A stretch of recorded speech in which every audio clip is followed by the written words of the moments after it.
Good morning, everyone. Welcome to Pre-Market News and Views by In the Money Stocks. Today is Monday, September 26th, 2011. Let's get right into the charts here. Markets are starting the day higher, trading up about 14.5, 15 points at the moment. Very, very big rally beginning around 2 o'clock this morning. So pretty big surge there. If the markets are trading higher, the futures are trading higher, and here you can see the S&P really with a very, very robust move to the upside.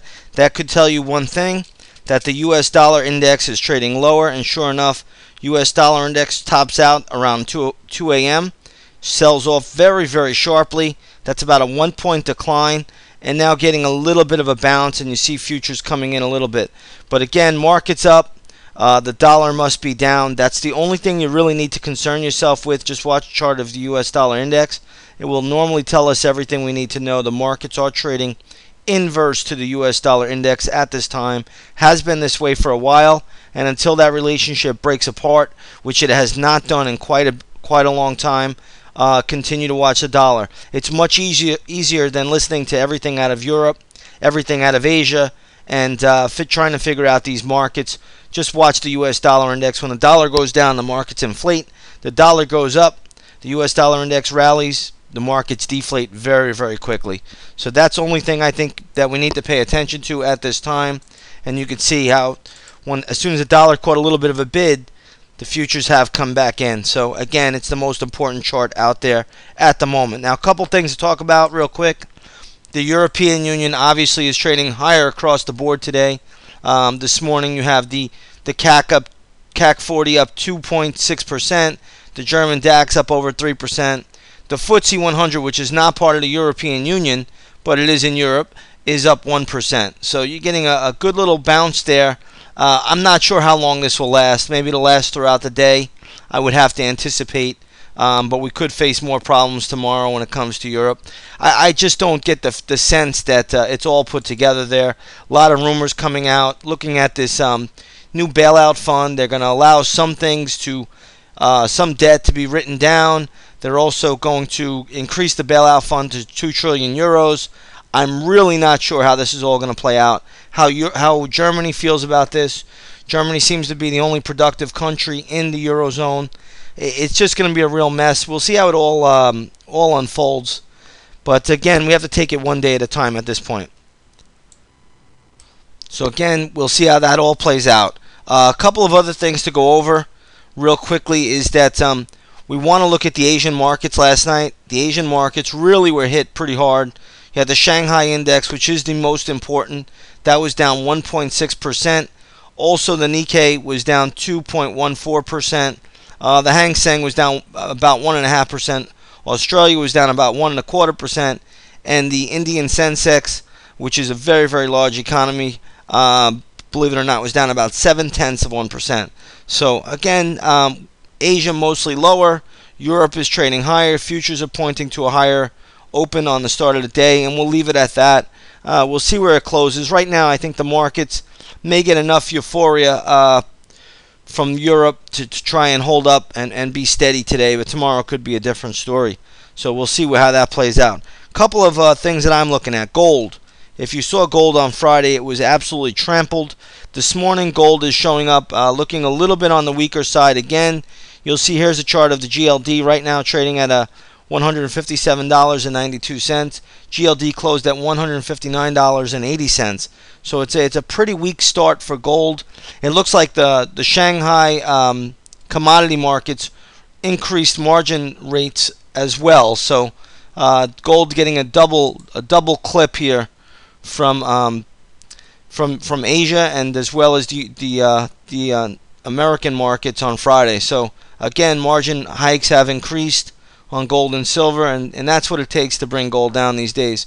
Remember, it took 4 hikes by the CME group to take silver down, and it looks like gold is following that same path there. Somebody wants that down in a hurry. Once again, we just have to take it one step at a time, 1 minute at a time, nothing more than that. Let's take a look at USO this morning. This is the United States Oil Fund. You'll see it's trading at 30.92, closed at 31.09, so just down a little bit here.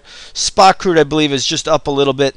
not really a big deal at this point, one way or the other, when it comes to oil right now. Couple things I have noticed though this morning. J.P. Morgan stock is trading higher. Closed at $29.59 on Friday. This morning trading at $30.34 this morning. I don't know how much upside is really left in it, but it's so oversold, so beaten down. Right now, JPM is getting a little bit of a bid. Bank of America, which is another disaster, this here is trading up a little bit. Closed on Friday at $6.31. Today trading at $6.47. So that is moving up. As long as the financials hold up, the market will normally hold up. And today, financials are appearing to show some strength, at least before the opening bell. So there's a little bit of a positive there. Some other stocks that are worth noting: Netflix, which has just been demolished lately, catching a very, very nice bid. Netflix trading up to around the 136 level. On Friday, the stock closed at 129.36. So big pop there for Netflix. Let's take a look at Baidu. I did see that was trading up a little bit. Yeah, Baidu's trading at 125.35. Be careful with this one because this is Chinese ADR. If the market starts to come in or starts to fall, the Chinese ADRs could come under pressure. Now, Baidu is trading up about $2, closed at 123.40, but be careful with this one. It's going to require the market to rally in order for this to show strength. Any market weakness, the Chinese ADRs, I think, can come under pressure. Remember, last night, the Shanghai was down pretty significantly. So, again, when the Shanghai is down, you have to be careful when you're looking at these ADRs. Let me take a look at Sina and see what that's doing. That's having a nice morning. But, again, this is another one. Be careful there. The stock could come under pressure if the market starts to falter. All the Chinese ADRs, especially with Shanghai being down last night, could come under some pressure. Let's take a look at Apple. I normally don't even feature Apple, but Apple's getting a decent little bounce off the lows of the day, but the stock is still negative this morning. So the stock is still negative. Was down more earlier, and it is bouncing back a little bit. But Apple closed on Friday at $404.30. This morning it's trading at 401. So Apple's still under some pressure. One stock I did see, and I don't know the company offhand, but it's called Mela Sciences. This stock really is just having a huge move. You could see it closed around $3 and change. Today it's trading up at $7.20, $7.30. So big move. It's overextended in my opinion, overbought. You got to be careful here at this point. I would not be jumping on the long side now. Too late. Let this thing pull back, settle in, consolidate first, or do something. But do not jump in on this Mela Sciences at this point. The gap up is huge, and it is overbought, overextended at this point. The market makers already took it up. So that's what I'm looking at right now. I know it's not the greatest of mornings, but it's not a terrible day. Markets are starting higher, and we'll see if they can hold into the close. I think it's still going to be a volatile and choppy session really for most of the week, and we'll leave it at that there, and we'll see what comes out of Europe. You're definitely going to hear news out of there, and just take it one step at a time. Those of you in the chat room, I will see you on the microphone at 9 o'clock, 9:30, and those of you that are traders out there, best of luck, and we'll see you tomorrow morning. Take care, everybody.